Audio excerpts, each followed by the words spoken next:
Hi everyone, this is Dăngo. In this video, we are going to introduce a new game that is just published in Southeast Asian region, which is Counterside. So Counterside is developed by Nixon from Korea, and it is published by Zilong Game from China.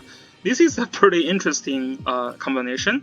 So the reason I play this game is actually because my friend talked to me, like they say, oh, there's this new game coming up, and this game is like very good at PvP. If you enjoy PvP, if you want to play competitively, you should definitely try out this game. And this game has a pretty nice like waifu design, and the waifus has really nice skins. Like really nice skins. The skins are not really available at this current time, but if you go to the Korean server or Taiwan server and check the skins, then you will know what I'm talking about. So yeah, consider like they have a very nice PvP system, and the waifus has pretty good skins. I just started to play this game, and the game so far performs pretty well for me. For the PvE content, there is like a little bit combination of like the combat system from Illusion Connect, and also a little bit of like chess-like strategy in this game as well. So you have to move your unit in a battlefield, and they have different mobilities. They have limited chance of fighting, and you know, you have like support. When you are like fighting next to your friendly unit, you can swipe to get higher.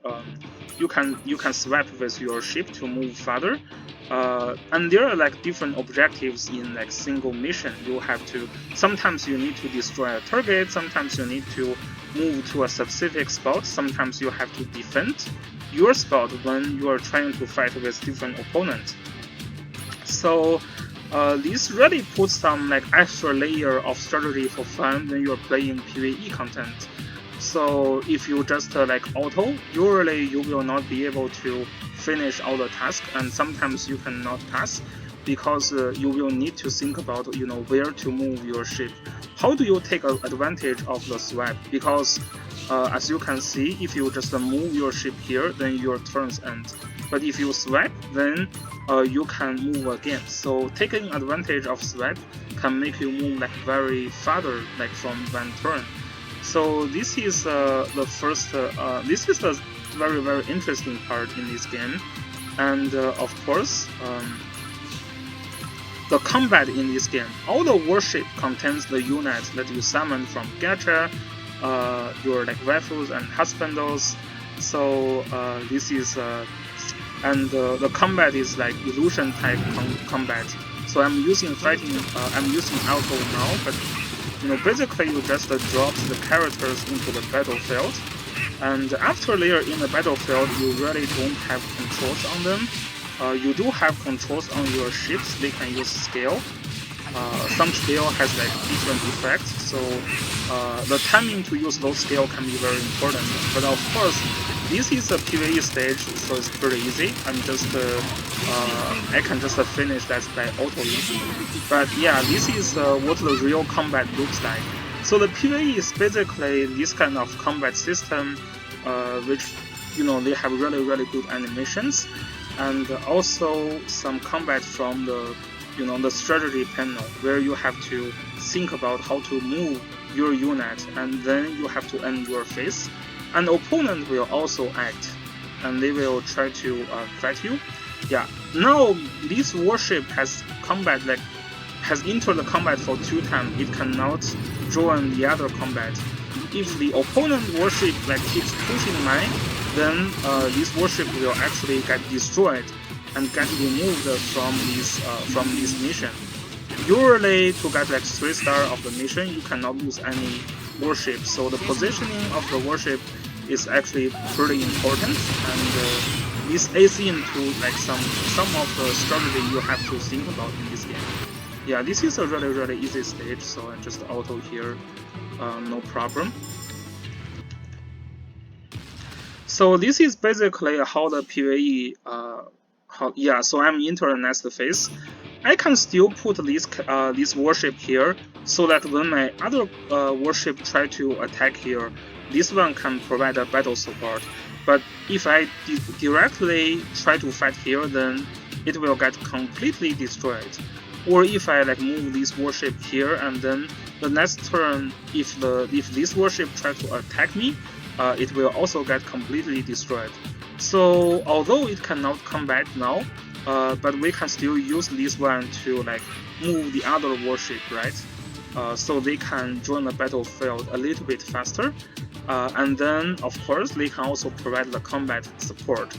So this is the strategy layer of this game, and now we can temporarily leave the stage. So this is basically how the PvE in this game plays.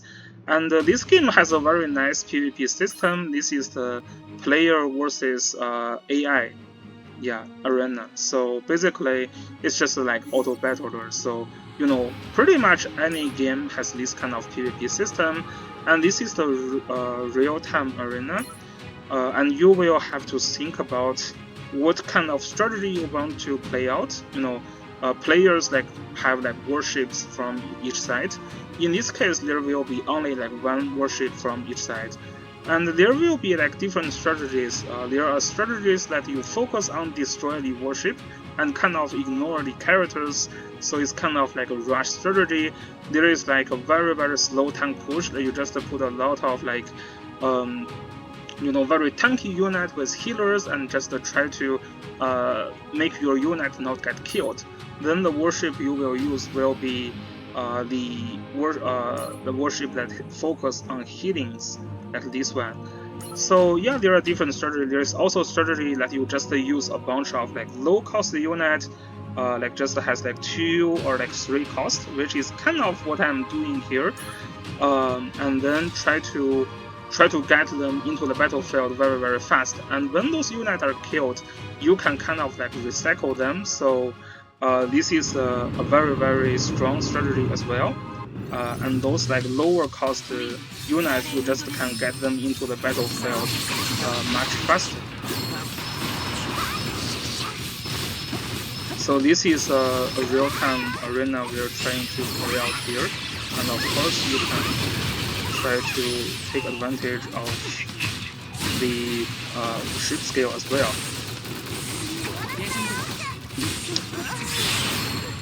And in this game, there is also the type advantage that you have to consider in a lot of time.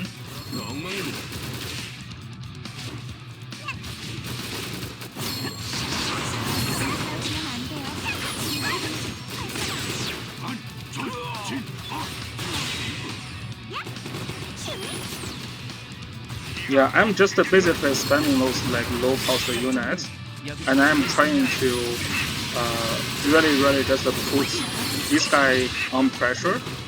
Like the units isn't that strong, but I just can spam them so fast. So this is one of the strategies. This strategy can be countered by like, you know, characters that has really strong AoE skills. So they can just use AoE and kill my soldiers together. So okay, so we win this one. So finally, the next thing I'm going to talk about is going to be how generous the game in terms of like summons, in terms of like farming the units.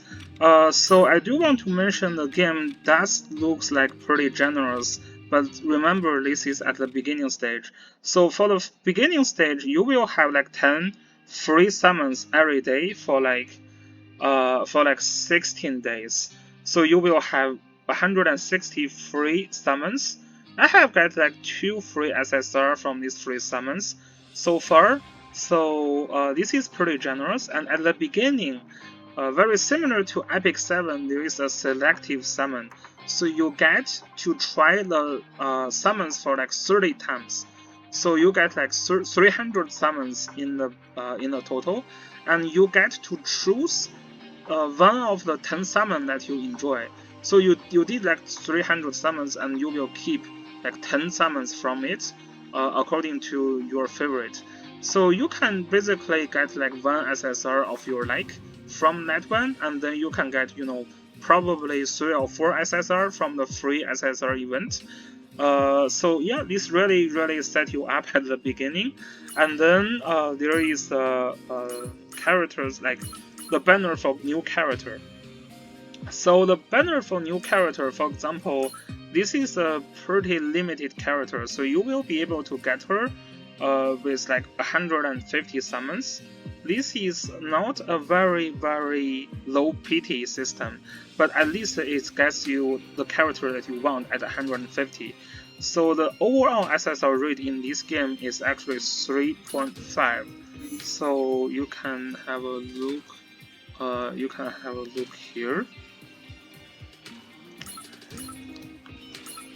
Yeah, I think I really cannot see that right now, but the SSR rate in this game is 3.5%, so it's actually relatively high compared to most gacha games.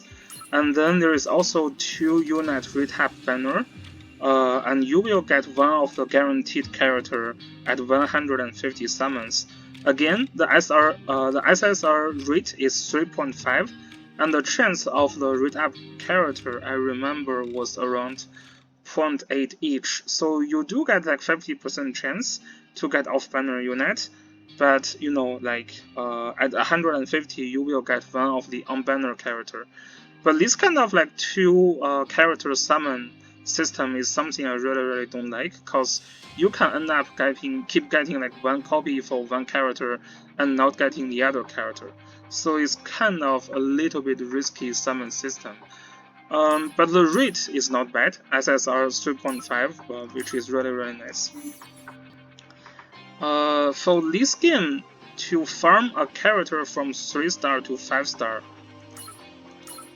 you don't actually need to summon for extra copies. And the time to farm from like 3-star to 6-star is actually relatively short compared to the other games. So what you do is you just go to the HQ here, and then you can limit break them, and you can see the characters have different limit break methods. They can either no, they're on mission. They cannot. I was putting them on mission, so they can either use this kind of cube to limit break, or they can use extra copy. So if you put like 1 extra copy here, it's going to decrease the cube requirement to limit break these characters. And you can farm those cubes every day, and there is a limited stage that you can farm those cubes, and there is unlimited stage here. Like this stage here drops very little cube per combat, but you can farm it unlimitedly using stamina. Or you can do the anti-air training here and get plenty of those cubes from next stage 2 times per day, and of course you can buy extra dailies to do more of those to really boost your character fast. So this is why I say the game was pretty generous. It's not very hard to get a character to 6-star. For example, in my team here, if you see my squad, I'm still not very familiar with the interface. So this character here, I got him to 6-star, and I have only used 1 copy that I summoned from the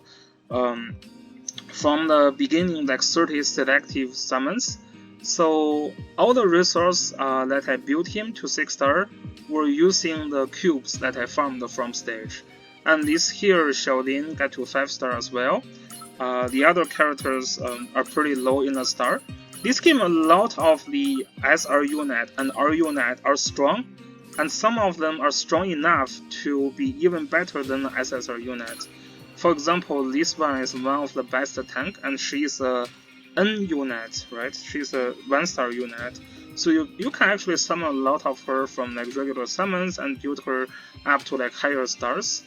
It has to be very, like, I think from the Korean server, yeah, like the time when she is kicked out of the box was very long. There is a like new SSR tank that released later on that was a little bit better than her, but right now she's really strong in PvP because of her low cost and also because of her pretty strong skill set.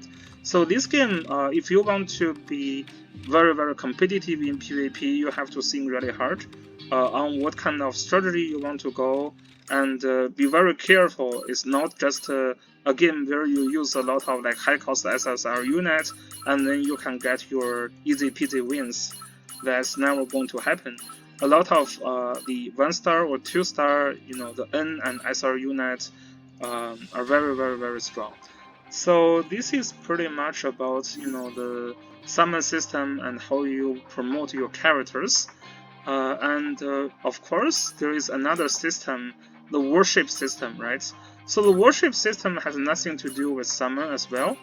You don't summon them. The worships, you will be able to build them as you progress this game. So you can make them stronger, and you can construct a new worship. And all the SSR worship you can get from the materials that you farm. So I'm pretty far from like making one of these SSR ships still, but this is only like the 3rd day or the 4th day I'm playing this game.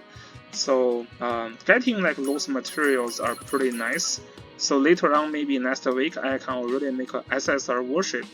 And then you just need to farm those materials to upgrade them. So this game does require a lot of farming, but the summon or this kind of farming should not take you, like you don't really have to spend a lot to make this game like super like pay to win. Like this is probably not the case, and this is pretty much what I have been told from my like friends who played the Taiwan server. So yeah, the PvP is really strategic, and then the resource management is very essential. You have to know which character you raise. You have to know what kind of strategy you play. So this is why I think this game, does worth your time to play as a main game. I'm pretty busy, so I'm trying to find the time to play this game. So let's see how far we can go here. Maybe later on, I will provide more PvP strategy when I'm getting there. Right now, I'm just a noob, like most of others. Okay, this is about this video. See you guys next time. Peace.